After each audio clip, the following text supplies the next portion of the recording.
We're gonna power through this 5 minutes. You guys ready? No, seriously. Like, you can't be boring when I'm sitting here talking to you. You gonna be ready? Okay. So you have heard a lot of people talk today and give you a lot of information about the city of Gulfport. And several keynotes that you probably heard is that we want you guys to come back, right? You are a valuable asset to the city. I'm gonna give you a little bit of my story so that you'll understand my context. I went to Harrison Central, grew up here. I had the best time of my life at Gulfport Little Theater, and I thought that I was going to major in musical theater. And my mom said, absolutely not, how will you find a job? But she's mom, right? So I respected that. I was like, I'll meet her halfway. So I decided that I would major in television production at the University of Central Florida. After I left UCF, I moved to New York, where I studied at NYU at the Tisch School of the Arts, which is one of my dreams. It was on my list. Anybody have a list that they keep? It was on my list. She didn't want me to go to New York, but it's New York. It calls you, and it really does, and it has tons of energy, and I could not resist going. And I assured my mom that nothing bad would happen there. Freaking 9/11. I could not call her. And I was like, man, of all the things that could happen when I was here, it would be that. And I can't call my mom to say I'm good. I was standing in line waiting to give blood, and a stranger on the street was able to get out, and she noticed me struggling and was like, call your mom. So needless to say, I did not continue to stay at NYU. I moved to Boston at the end of the semester, where I finished my degree at Emerson College, focusing on digital media production because I wanted to do visual effects for film. It was on my list. Those were the two schools that had contacted me before undergrad when I was in high school, NYU, Emerson College. And I wanted to go, and my parents said no. So when I was grown and had the opportunity, those were the two places I went, and I ended up going to both. I did not anticipate that I would end up going to two different graduate schools, because nobody anticipates that, not working on one degree. So at the end of my time, I had an option of whether or not to finish out in Boston or to go to Los Angeles. But if you want to do film during that time, you had to go to LA. So I moved to Burbank to finish out my last semester, and that was a part of my dream. It was on my list. I was gonna go do some films and be like the people who did The Matrix and Lord of the Rings, because they do some really, really awesome work. And I discovered, as the mayor mentioned, that I freaking hated traffic. And I was sitting in traffic so long that I could eat and change clothes. And yes, I did do that on the highway a couple of times. But I hated that. I hated smog. I hated the fact that I couldn't walk. And I think having lived in the Northeast, it spoiled me from not having to have a car. And now I was stuck. And I was like, I really don't want to spend hours doing this. So I came back to the South, ended up going to Atlanta, teaching at a school, teaching high school students about media so that they could get college credit to inspire those who typically wouldn't go to school to actually go ahead and go to college.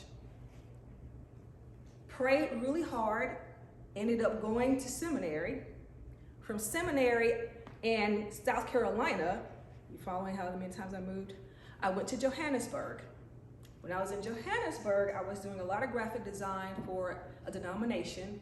So I would speak in churches on Sunday, and I would train their people for the actual United Congregationalist Church of Southern Africa. I would train their people on how to use media so that they could actually do their services.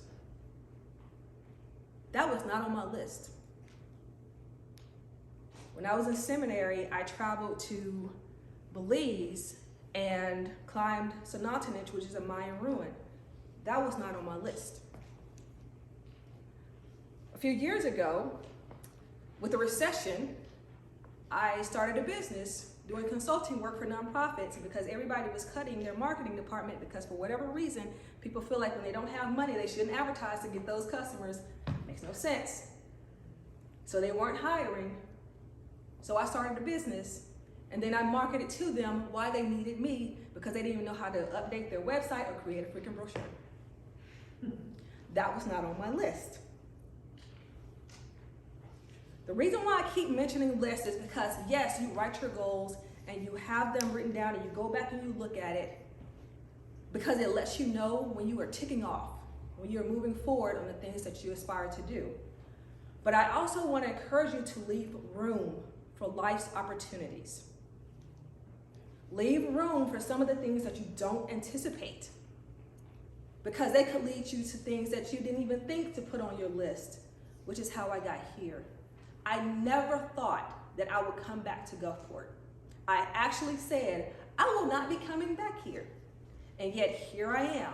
I never thought that I'd be working for government at all, But I absolutely love it. And I continue to do it, even though it wasn't on my list, because of you. I don't know your names. It's the first time I've ever seen you, but I do what I do because of you. Because I remember sitting in that seat, I remember writing my list, and I remember loving my city. And I have gotten a chance to travel across the world and get lost in France and made it back. And some of the things that I've experienced, I want to see here. Some of the opportunities that I've seen for new jobs and industries, I want to see here. The mayor probably is tired of me saying, we need to do a coding academy and get our people for these next leg of jobs that are going to give them financial opportunities that they may not have, or they can actually work for any company here. Part of my job is getting out the city's message, making sure that people know what is happening. I'm the public information officer.